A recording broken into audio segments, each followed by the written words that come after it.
Welcome, today in front of me TCL 10 Tab Max, and I'll show you how to change lock screen wallpaper on this device.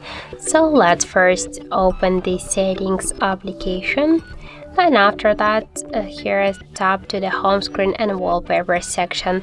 Just click here to the wallpapers and we can use our device photos previously taken on our device camera or just default wallpapers. For example, here let's use this wallpaper. Tap here on the right upper corner to set wallpaper and select the lock screen. Now just last lock the device and we can see that we just changed successfully our device lock screen wallpaper. If you wanna make it but it's just another way, that's not a problem. Just hold for a while one from your device screens and then on the left down corner tap here to wallpaper section, and by the same way you can select your photos from your device or Google Drive.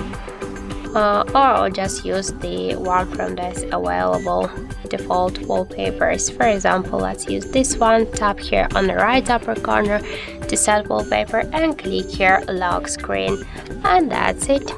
So thank you for watching, and if you find this video helpful, don't forget to leave a like, comment and to subscribe our channel.